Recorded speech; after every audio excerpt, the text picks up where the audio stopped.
Support for Budget Arcade is brought to you by Manscaped, who is the best in men's below-the-waist group. Big news! Manscaped just released their new cologne scent to help you feel good and smell good all over and at all times. Who knew smelling this good could feel this good too? Hey, Scott, you ever played a game for so long and you're real hot and heavy into what's going on the screen, and you're gaming away, and it's humid, the air doesn't hit you just right, and you kind of smelly. You just kind of stink. I mean, we are in Florida, Mark, so swamp ass is a real thing. Well, Manscaped has the smell for you. So it's called Refine. So here's the thing. Ever since we received our Manscaped package, the best smelling part of me was someplace that only few could travel.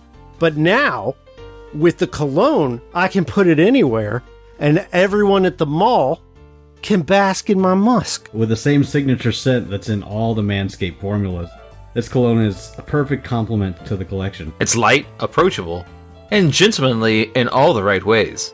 Think of it as your wingman for the night to keep you fresh and ready for anything. Don't forget, you get 20% off plus free shipping with the code ARCADE when you go to manscaped.com. That's MANSCAPED.com. Promo code ARCADE, ARCADE. And tell them Budget Arcade sent you. Your balls and now your body will thank you.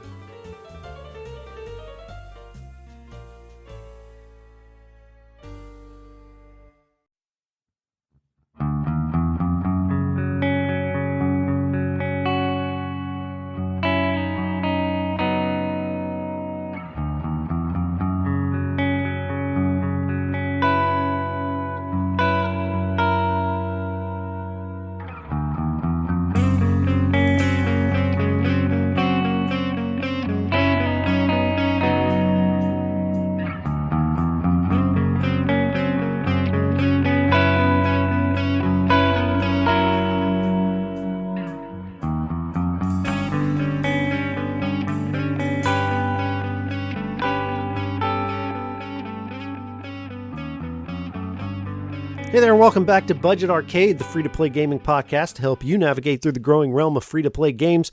My name is Jeff. And I am Mark.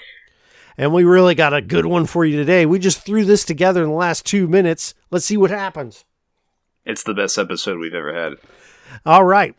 So we're going to Mount Rushmore again. If you don't remember, we did the Mount Rushmore of what? Game consoles, right? Or was it something else? We've done so many Mount Rushmores, I don't remember. We've done one. We've literally only done one other one.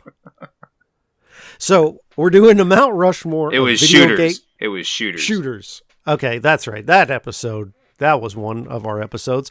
So we're going to do the Mount Rushmore of video game movies. So we're bridging the gap between movie and video game, and we're delving into a realm of just awfulness. But some of these are good. So I could only come up with 3 movies that are video game based movies that I actually liked and have seen. I think, Mark, that there is a gap there's a lot of the recent video game movies like Rampage and Assassin's Creed and the new Tomb Raider movie I haven't seen. So I can't really speak to those. I'm going to lean on you. So early video game movies we're talking the Mortal Kombat, the Super Mario Brothers. Though there is a large gap in quality from those early films, which were generally terrible, and today's video game films, which, if you look past in their most recent films of the past maybe 3 to 4 years, video game films have gotten better.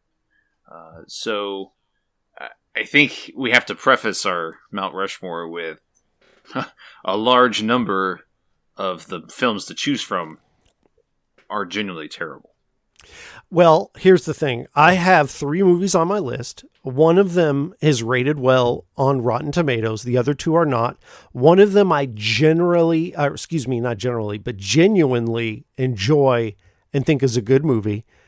The other I genuinely enjoy because it's so bad it's good. Yeah, those are the fun ones. So you have 4. Why don't you give me your 4th place film, your nominee? So what we're going to do, we're going to throw our nominees in. I've got 3. He's got 4. We'll vote to see which 4 end up on the Budget Arcade Mount Rushmore video game movie thing. So, and I guess I have to preface my list with, I've seen a lot of video game films. However, none of them are great.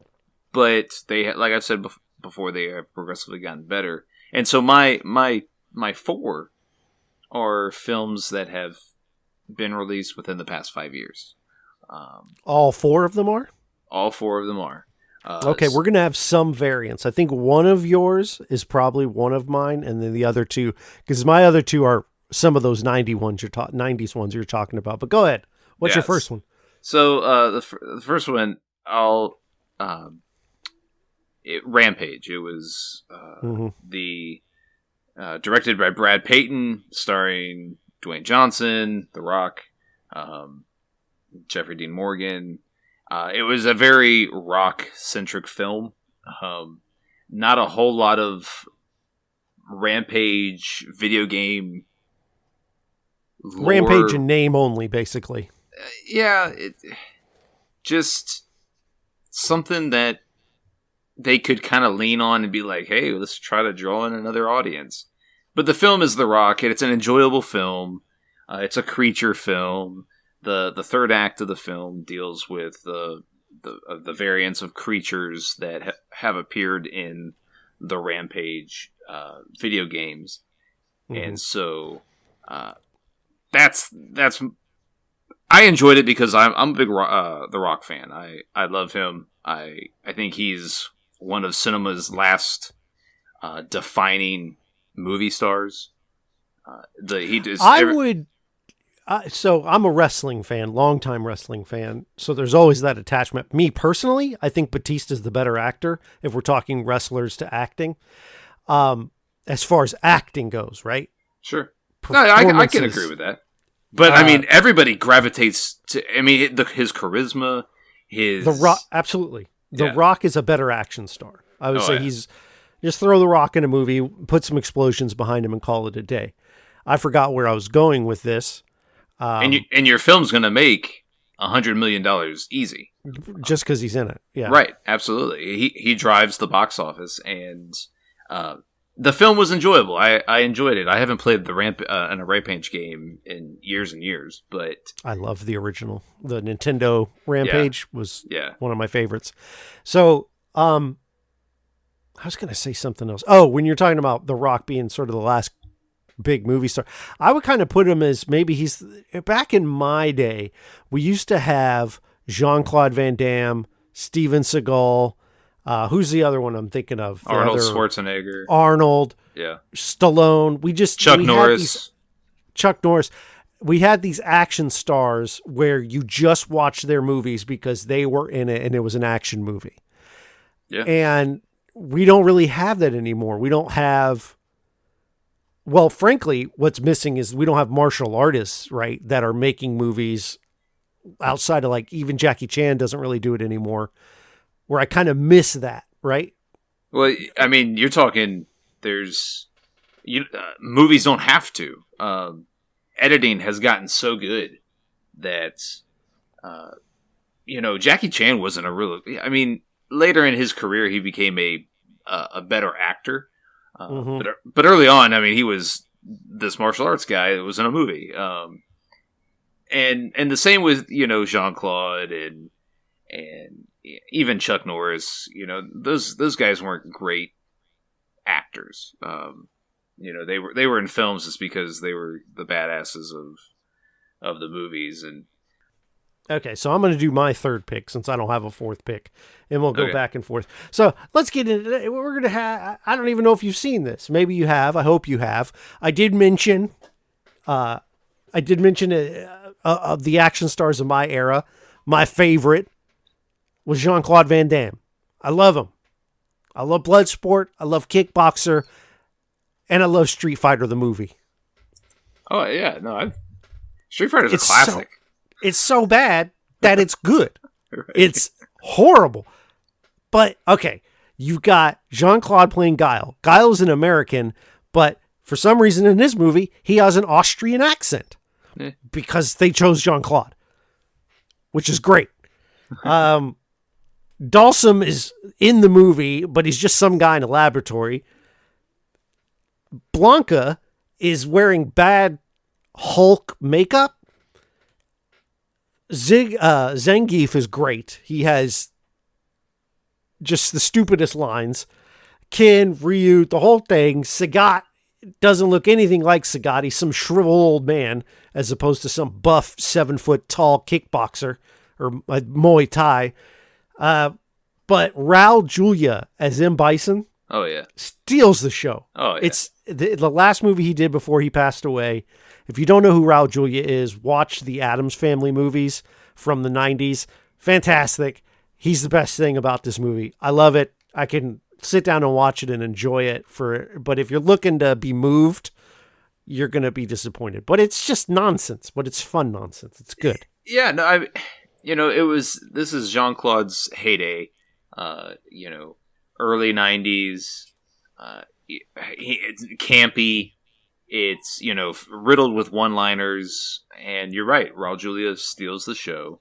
He is, the entire movie, while Jean-Claude Van Damme is the main character, and was likely the highest paid actor in this film, Raul Julia, every scene, Raul Julia steals. He overacts at every point, and it fits the tone of the movie, and it just works. And I actually think his costume, oh yeah, it was great. It was very, very to the game. Everything about him was Street Fighter. Yeah, with the red leather. Yeah, absolutely. I love this movie. It's not going to go on my Mount Rushmore just simply because it's not a good movie, but it is something that I will, if it's on TV and I'm flipping through the channels, I'll be like, oh, let me watch some of the Street Fighter. It's a worthy nomination. Just say it's good and you love it, and then tell me your next movie because it's good and you love it. All right. So let's see my list here. So my third movie is Doom Annihilation. Wait a minute. Hold on. Yeah. So Doom Annihilation, I'm not familiar with this. Yeah. This isn't the one with The Rock in it, right? No. No. Okay. It is not. Doom Annihilation was a straight to or video on demand release, 2019, and it was before everything was straight on demand. Right. Yes. This was a chosen film by a studio. I don't know what studio released this, but the studio said this movie probably won't make any money in the theaters. Let's release it so you can rent it for $5.99. And it's directed by a guy that has directed some films that you've never heard of, and it stars a bunch of people that you've never heard of as well. However, it is so dialed down. It's a horror film at its core, but it's very... It lines up so much with the original Doom video games, much more than the previous Doom film, which this is kind of a continuation of. It doesn't draw too much parallels to, but it does make reference. But it's so dialed down, and they used the budget, which probably wasn't much, and they used the budget that they had to elevate certain elements of the film. There's not too much CGI. The most CGI in the film is towards the end, and it's a horror survival film that takes place in space. And the only real drawback of the film is that it doesn't take place too much outside of space. And to me, Doom is you're on Mars. Doom is being on Mars. Right. Yeah. It doesn't take place on Mars. But as far as the lore behind the film, it's worth your time. It's worth an hour and a half of your time if you're just looking for a film that does a lot with so little. Yeah. I'll add it to my watch list. I didn't even know it existed. So Yeah, I think it's on Netflix. Oh, really? Yeah. Well, okay, I'll look there first, but usually I check Google TV because it tells you where movies are, and it didn't mention it, but it's been wrong before. So my next movie I suspect is on your list. Detective Pikachu. It is. Yeah. It's one we agree on. So I'm not a huge Pokemon fan, but the fun, I watched this with my son who loves Pokemon, and the thrill of spotting and finding the Pokemon and seeing them lifelike is great. That's my favorite thing about the movie. And that doesn't say much for it as a movie, I suppose, but that was my favorite thing, is just seeing how the true to life versions, if you can call them that, of Pokemon are going to look in this game. And they're like to scale. So Charizard is massive. Pikachu is about the size of a cat. Gyarados is huge, and the animation looks so great. And I'm glad that we got to this point in history where they could do great looking. So about the time this came out, right, Sonic the Hedgehog had that trailer that everyone hated, and they took Sonic back to the drawing board. Oh, yeah. And everybody was pointing at Pokemon saying, just do this. This is what you do. Make them look like they look in the game, but in real life, which is probably a tall order. Obviously they went back and fixed Sonic, but this is how you make an animated movie with the real life and stuff. We got the new Mario Brothers movie coming up. I'm hoping that they kind of do this sort of thing with it. The plot of the movie is fine. It's nothing special. But Ryan Reynolds voices Pikachu, and he's great. It's Ryan Reynolds, man. And it's worth watching. I've watched it twice and enjoyed it both times. Yeah, it's the film drew from the massive star that Ryan Reynolds is, and so it already had. It's because he's the only real mainstream, big time actor in the film, and he's not even in the film until the very end. I mean, how do you feel about Bill Nye? Is he an actor? No, Bill Nighy, not Bill Nye the Science Guy, the other Bill Nye, the British one who played the antagonist. Oh, the guy who's in Pirates of the Caribbean. Yeah, his last name is Nighy, and I believe it's pronounced Nighy. If you're in the Discord, let us know. But you're not putting Bill Nye on a. No, you're right. On a poster and, hoping to certainly not in America. I think in the UK you could probably get away with it. Yeah, maybe 20 years ago, but he's damn coming for Bill Nye. Ryan Reynolds is the star of the film. His voice is very recognizable. It almost felt like I was watching every Ryan Reynolds movie, but looking at Pikachu. But Ryan Reynolds has a very distinct delivery and his comedic tone. He's very recognizable, and so this film plays off that.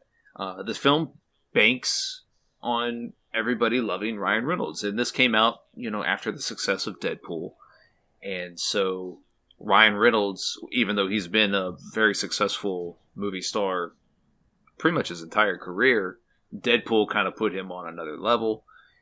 And Detective Pikachu capitalizes on that. And I hear what you're saying, and I don't want to get into a debate. And I do believe Ryan Reynolds has drawing power. But I think being a Pokemon movie accounts for a lot as well. Oh, yeah, sure. Right, yes. But I'm saying, they could have gotten anybody. Because Ryan Reynolds has had his flops, right? Sure. But I think it's the combination. I think it's well casted, and it's Pokemon. Because you get this is really, honestly, I know there's the animated cartoons, But this is really, in my opinion, the first big budget Pokemon movie. Yeah. Well, I think the first one. I think the first one had a pretty healthy budget. Yeah, I guess this is live action though, with the CGI. So, but we both agree it's a good movie and it deserves to be here. It is. It's a film that I hope spurs more Pokemon films.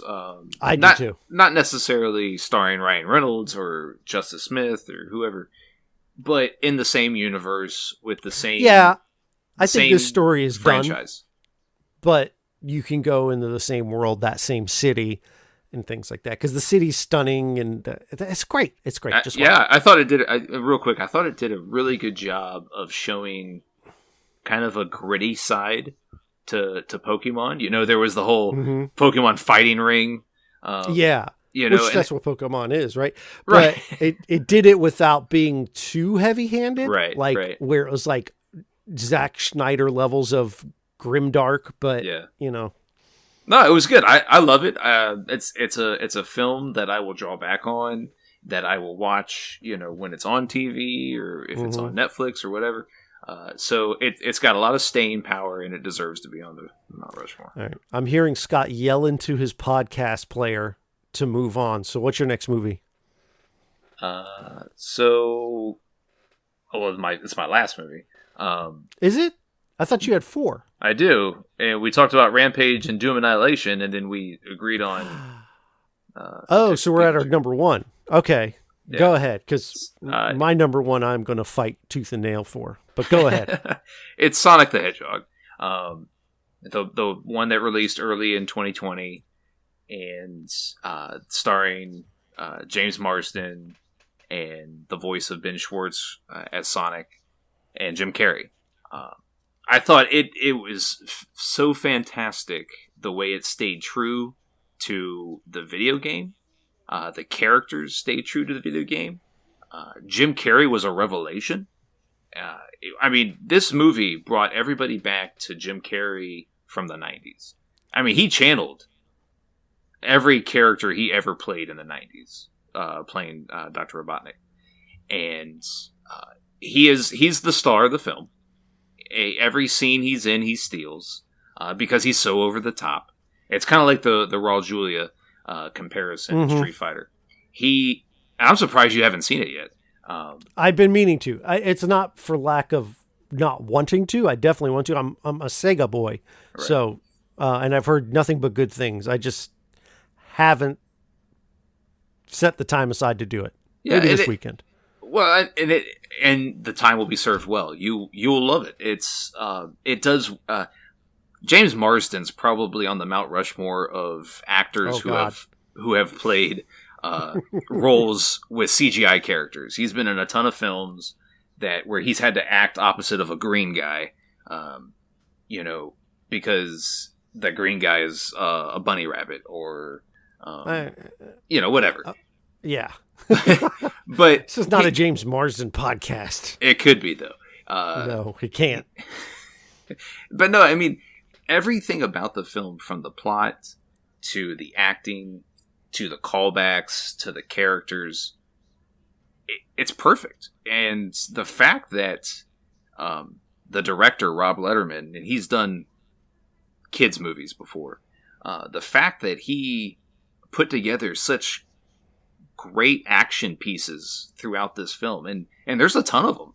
There's a ton of action sequences in this film that harken back to the original Sega, where everything's just fast paced and moving, and it's a great film. It's the best video game film cinema's seen yet to date. And what I love about this film is that it opens the door for a lot more Sonic films. And I sincerely hope that we get much more of Jim Carrey as Dr. Robotnik. He's great. I believe we will see more Sonic films because it was a financial success as well. I bet I really thought the movie was doomed when they had to go back to the drawing board on the character design. But apparently they recovered, like the the movie was already good, but the character design of Sonic was wrong. They fixed it, and they came out with a good movie. So, well, that's a testament to I guess the modern age of the internet. Do you want to know what movie I have seen in theaters more than any other movie ever? Not more than I can probably guess. I've seen lots of movies several times, but I've never seen any other movie in theaters more than this one. And that's because you have to see it in theaters. The first time I saw it in theaters, the volume was so loud, it rattled my head. And it just was amazing because the opening song kicked on and my childhood was complete. I moved from being a kid to an adult in that day. The first time I saw Mortal Kombat. Mortal Kombat. If you don't know, to me, okay, I know you use the word perfect to describe Sonic the Hedgehog. I don't know that I could use the word perfect because there's a lot wrong here. The CGI has not dated well. Reptile looks awful.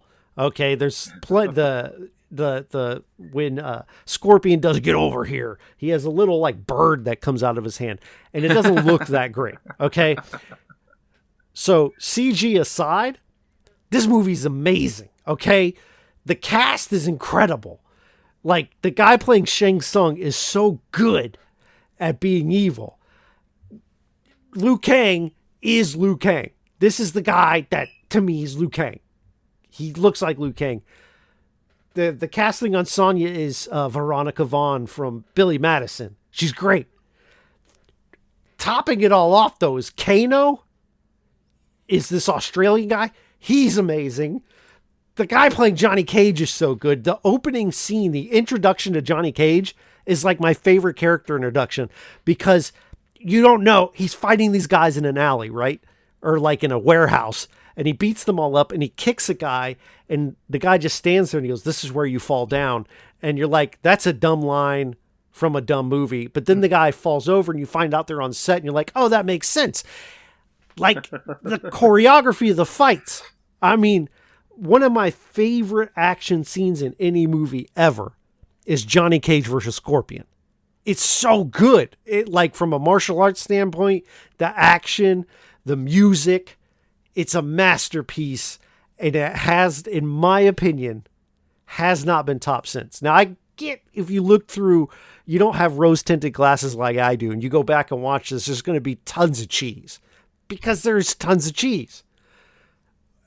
Yeah. But it's the first time I went to a movie theater to watch it. Like, I think I'm a kid, and I saw Mario Brothers in the theater, and it was awful. But then I went to the movie theaters and saw this. And it was incredible. And I went again and again. And then I went to the Dollar Theater and I went again and again and again. And I saw it in theaters as many times as possible because it'll never be better than that. It's the best theater experience I've ever had. So, the last movie I saw at a drive-in theater was Mortal Kombat. Back in, what was it, 97? I was living in a big city and on the outskirts of the city was this drive-in theater, and it was a double feature with what's the name of that movie? It's the movie about is it Dumbo Drop or something? I don't know. Operation Dumbo Drop. Operation Dumbo Drop. That's what it was. Wow, and it was a double feature really because it's weird because those movies aren't anything alike. But I remember, did you watch that one first? Yes, that was like the, hey, let's get the kids in. Yeah, so you were bummed. The second movie fires up, you're stoked. Yeah, no, and it was great. I remember watching it, and that is Mortal Kombat is my defining memory of a drive-in theater. Mm-hmm. And to me, that's the perfect film to define a drive-in theaters because it's not serious enough. You have to be glued to the screen. Mm-hmm. You can go see. But I was though. Right. No, I get it. I left it off my Rushmore is simply because I'm kind of a snob in that way. It wasn't a great film. It hasn't held up well. You go back and watch it, you're like, oh, this is trash. But for me, there are so many nostalgic recalls to Mortal Kombat from my childhood, and I have no problem with it being on a Mount Rushmore. Okay, good, because I was going to fight you to the death to get it on there. So we have 2 movies then that we can agree are on the official Budget Arcade Mount Rushmore of video game movies, and that would be Mortal Kombat and Detective Pikachu. Yeah, that's fine. So we got to fill in the gaps, but I mean, Sonic the Hedgehog sounds good. Because it probably honestly is, as far as like movies go, it's probably the best of them, even though I haven't seen it yet. No, I mean, you're going to come away, if you watch it this weekend or whenever you do watch it, you're going to come away going, man, I should have seen that sooner. So is Street Fighter in the 4th spot? Will Raul Julia's face? Yeah, Rushmore. Raul Julia his face can be on it. Yes. I can get behind that idea. What bums me about Street Fighter though is that Jean-Claude Van Damme is so wooden. Yeah, he sucks in it. You're talking and about I'm a Van Damme fan. Like I watch Bloodsport and Kickboxer and Death Warrant and anything I can. I loved him as a kid. I couldn't get enough. There's no emotion. No, Jean-Claude Van Damme has done other roles where he's displayed more acting range. I'll say he's more charismatic now than he's ever been, because I think it was Expendables 2 that he's in. Yeah. And he's the only good part in that movie. Like, he's the only thing that I'm like, thank God, someone with charisma. But before this, he didn't have any. And and that's so weird to say about such a huge actor in the 90s. Is because, action movies in the 90s, they were driven by the main character. Mm-hmm. And, I loved them, man. Right. And so, like, his films were always very, like, his characters were always very serious, very stoic. And to me, that him and Street Fighter was a bit of a miscast, but undoubtedly, yeah. Raul Julia ties it all together, and he's the reason you see the film. It's still fun. I mean, the guy playing Zangief is having a good time. Like, I think most people are having a good time in that film. The guy playing Sagat is really dry. But Raul Julia's having a great time. The guy playing Zangief is having a good time. I think Ken and Ryu are doing their best. E Honda's pretty good, but it's worth watching. I mean, but if you watch it nowadays, I wonder, like, if you're in Discord and you didn't grow up in the 90s, I'd be really interested to see what you think of Street Fighter and Mortal Kombat going back and watching them. The CGI is not great. It's yes. I don't hold that against the movie because it was such a young thing, but there is some cheese that has not aged well. It's gone bad in the fridge. So what I just learned, and I did not know this, but the director of Street Fighter, Steven De Souza, also directed Die Hard. And Die Hard's an all-time classic. So there's a lot of disparity between, and you kind of wonder how much a studio, was like, hey, we have to pander to this, and there has to be all of this in it. And ultimately, all of it weighs down on the film, but it has its redeeming qualities. And I would say that, yes, I probably overlooked it, and it should be on the Budget Arcade Rushmore. There you go. All right. Well, that was somewhat civil. I do want to thank you for listening. You can get in touch with us on Twitter and Instagram at Budget Arcade, Facebook.com/Budget Arcade. Our website's www.budgetarcade.com. TikTok is Budget Arcade Podcast? Question mark? Thank you. You can go to our Patreon, patreon.com/Budget Arcade if you want to support the show. Don't forget to leave us I've got gas. Don't forget to leave us a 5-star review. I think that's it. Our music's by Stimage. You can find his music on metroidmetal.com. Game on.